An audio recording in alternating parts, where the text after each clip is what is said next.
Olivia Wilde's second directorial film, Don't Worry Darling, has garnered significant media attention, and it's all the wrong kind. From Wilde's ongoing very public feud with Shia LaBeouf, casting her partner Harry Styles in the lead, and a spat with lead actress Florence Pugh, and the literal spitting incident. Now, Wilde's managed to create drama between herself and Jordan Peterson, for whom she had a lot to say. What was it and how did Peterson react? Let's find out. Starting with what were Wilde's comments on Peterson, Olivia Wilde received widespread acclaim in her 2019 directorial debut, Booksmart. A few months later, the actress and filmmaker announced that she had another project lined up with American screenwriter Shane Van Dyke. New Line Cinema reportedly won a bidding war against 18 production houses to acquire the next Wilde-directed film. You'd think that all the commotion surrounding Wilde's film Don't Worry Darling would be about the actual film, but it isn't. If anything, the film's been in the headlines for anything but the plot. Now the actress turned director is making it onto the front page because of her choice of words for Canadian psychologist Jordan Peterson. For context, Peterson is a highly controversial figure. The man has caused quite the stir with his views on women's studies, sociology, racial studies, and some other different fields. In an interview with Interview magazine, Wilde revealed to fellow actor and filmmaker Maggie Gyllenhaal that Chris Pine's character as Frank, the central antagonist on the film, was based on Jordan Peterson. Or as Wilde put it, quote, "We based the character on this insane man, Jordan Peterson, who is this pseudo-intellectual hero to the incel community." Moving on, how did Peterson respond? Peterson actually responded to Wilde's comments twice, once in a statement made with the National Post, and once during an interview with Piers Morgan. We'll talk about what he said to Morgan first. The two talked at length in an hour-long interview. Piers brought up Wilde's comments towards the end of the segment by stating that Wilde had alleged that Peterson was a hero to a disenfranchised group of young, mostly white men who believed that society had robbed them. Morgan asked if Peterson believed that's actually who Wilde claimed him to be. The Canadian psychologist took a deep breath and started his statement by shrugging his shoulders and saying, "Sure, why not?" He then went on to claim that people had been antagonizing him for speaking to young men, which didn't make sense. That's about as far as Peterson got through his statement before he choked up a little bit. Morgan gave him a minute, and then Peterson continued by claiming that it was unfair for people to attack him for giving the marginalized a voice. Now, Peterson didn't actually call white men marginalized. That would have been a whole different controversy. Instead, he claimed that the people Wilde had referred to as incels were the ones who were marginalized. What's more, how has Wilde based Frank on Peterson? According to Wilde, Peterson is someone who legitimizes certain aspects of the incel movement. A movement she claimed believed that they had been wronged by society, who were robbed by feminism, and who were owed sex.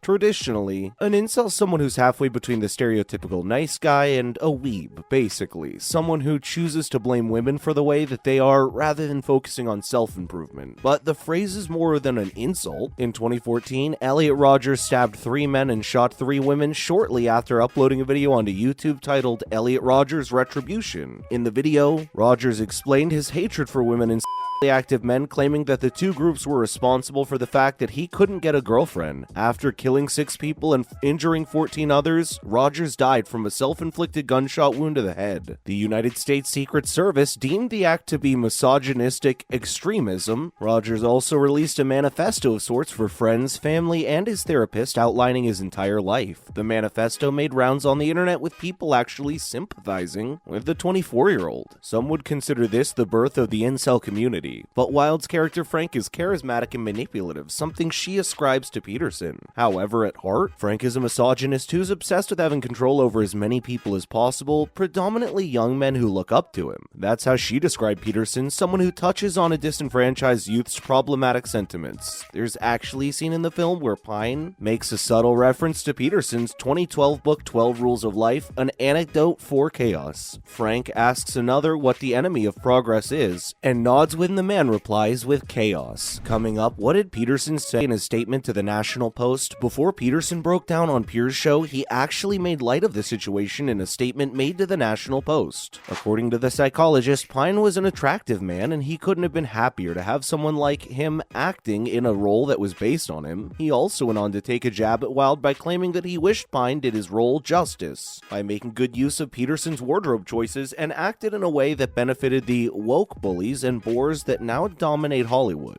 Of course, Peterson's actual statement wasn't in plain English, but we gotcha. The psychologist also corrected Wilde for calling him a pseudo-psychologist by stating that he was a professor at Emeritus, a retired facility member who had an honorary rank for the last position that was held at the University of Toronto and had published well over 100 research papers, and was a faculty member at both Harvard and McGill University. Finishing this segment with, what's Don't Worry Darling even about? You made it this far about Wilde and Peterson's views about a character in a film that you heard nothing about. It wouldn't be fair to move on to our next segment, where we mention other feuds the movie's been embroiled in before talking a little about the plot of the movie itself. Don't Worry Darling is set in the fictional town of Victory, California, where Alice and Jack live in matrimonial bliss. Every morning, Jack and the rest of the husbands go to work at Victory headquarters while the wives stay behind to look after the children, take care of household chores, and tend to other homemaking duties. The women are strictly instructed not to venture beyond the desert, something that's a mystery to the women, but they willingly comply with it. The town's leader of sorts, Frank, also the character based on Peterson, arouses suspicion when he frequently gaslights another woman in town, Becky, who claims that the men are hiding a grave secret from them which she stumbled upon when she ventured out into the desert. Alice is convinced something is amiss, but needs to venture outside of the town to find out for herself. An interesting plot, really. Peterson admitted that he was just as intrigued and would actually still watch the film, despite Wilde's comments. Moving on to other drama surrounding the film, first up, was Shia LaBeouf fired or did he quit? We may never know. The Transformers actor had originally been cast for the role of Jack, but the role later went to Wilde's partner, Harry Styles. Reports surfaced back in the August of 2021 claiming that LaBeouf was fired. Wilde elaborated by claiming that she did not appreciate the actor's combative energy on a set and decided that it was in everyone's best interest that the role had been given to someone else. That is, her boyfriend. LaBeouf later claimed that he hadn't been fired, but quit production, claiming that Wilde did not give him and the other actors enough time to rehearse. His statements were corroborated by 40 cast and crew members, who claimed that in spite of Wilde's comments, the actor was never argumentative or assertive with any of them. They did, however, admit to the fact that LaBeouf had a different acting approach. The actor shared an email he sent to the filmmaker calling her out for using his name to gather more press attention for the film. What's next? Was there a screaming match between Pugh and Wilde? Lawrence Pugh's one of the busiest people in Hollywood right now, and her agent claims that that's the reason she hasn't been spotted at promotional releases for Don't Worry Darling. However, cast and crew members revealed that a deal was reached between the two after a screaming match where Pugh would have to complete the project, but would be allowed to opt out of promotional sightings. What was the screaming match about? Allegedly, Wilde had paid Styles a substantially higher salary than Pugh. It's worth noting that Pugh's a cemented actress in the industry with several lead roles to her name. Styles, on the other hand, might be a celebrated musician, but hasn't had any substantial acting credits as of yet. Pugh revealed to Harper's Bazaar that she felt her role in the film was reduced to being the woman a famous pop star shared a